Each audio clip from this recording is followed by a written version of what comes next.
Assalamualaikum warahmatullahi wabarakatuh. Perkenalkan, nama saya Sumira Selalahi dari Pendidikan IPS Universitas Islam Negeri Sumatera Utara.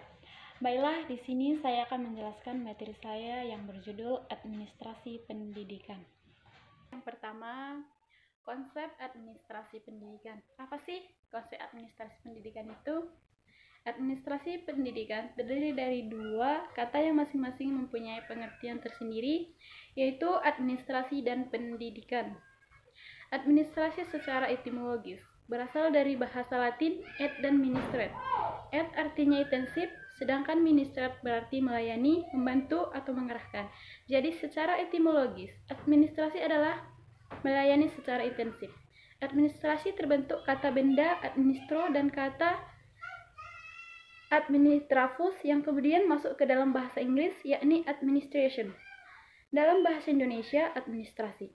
Administrasi memiliki arti yang sempit dan luas. Dalam arti sempit, administrasi atau bahasa Belanda terbatas pada kegiatan ketatausahaan, yaitu suatu kegiatan dalam penyusunan dan pencatatan keterangan yang diperoleh secara sistematis. Kedua, ruang lingkup administrasi pendidikan.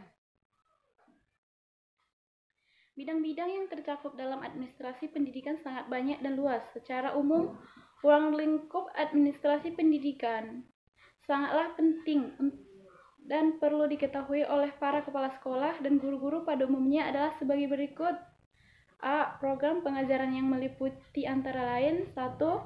Berpedoman dan menerapkan apa yang tercantum dalam kurikulum sekolahnya yang bersangkutan dalam usaha pencapaian tujuan pendidikan dan pengajaran. 2.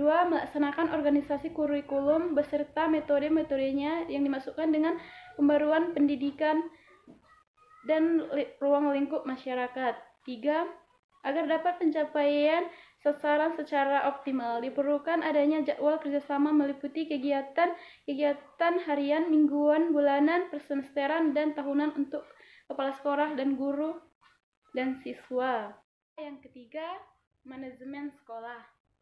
Untuk melihat kedudukan kinerja dalam suatu organisasi adalah sangat penting untuk diketahui terlebih dahulu apa sih sebenarnya organisasi. Organisasi adalah wadah berhimpun sejumlah manusia karena memiliki kepentingan yang sama. Secara dinamis, organisasi adalah proses kerjasama sejumlah manusia, 2 orang atau lebih, untuk mencapai tujuan. Dari berbagai pendapat tentang organisasi, pengertian organisasi dapat dikategorikan menjadi 3 kelompok, yaitu yang pertama, organisasi sebagai wadah kumpulan orang, 2. Organisasi sebagai proses pembagian kerja, dan 3. Organisasi sebagai sistem kerjasama. Organisasi didirikan manusia karena kesamaan kepentingan, baik dalam rangka mewujudkan hakikat kemanusiaannya maupun secara berkelanjutan untuk memenuhi kebutuhannya. Mendefinisikan tujuan organisasi sebagai suatu pernyataan tentang keadaan yang diinginkan di mana organisasi dimaksud untuk merealisasikan, dan sebagai pernyataan tentang keadaan di waktu yang akan datang di mana organisasi sebagai kelompok mencoba untuk memenuhinya. Tujuan organisasi merupakan pernyataan tentang keadaan atau situasi yang tidak terdapat sekarang tetapi dimasukkan untuk mencapai di waktu yang akan datang melalui kegiatan-kegiatan organisasi. Pencapaian tujuan organisasi itu sekaligus merupakan kinerja organisasi.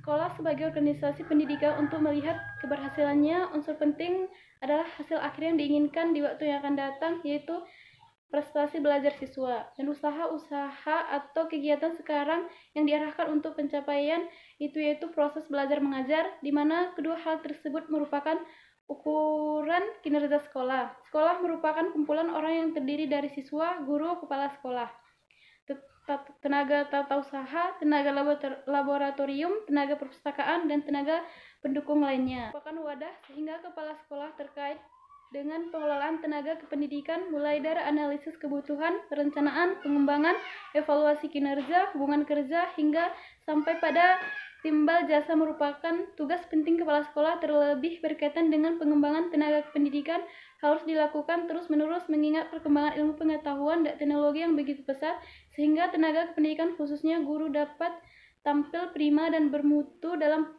proses belajar mengajar yang dapat meluluskan siswa yang bermutu. Dengan demikian, budaya mutu tertanam pada usia dalam manajemen sekolah, sehingga setiap perilaku selalu didasari oleh profesionalisme. Baiklah, dari definisi di atas dapat disimpulkan bahwasannya administrasi pendidikan adalah suatu proses pengintegrasian segala usaha kerja sama untuk mendayagunakan sumber-sumber personel dan material sebagai usaha untuk meningkatkan pengembangan kualitas manusia secara efektif dan efisien. Terima kasih, sekian yang dapat saya sampaikan. Lebih dan kurang saya minta maaf. Wabillahi taufiq wal hidayah. Wassalamualaikum warahmatullahi wabarakatuh.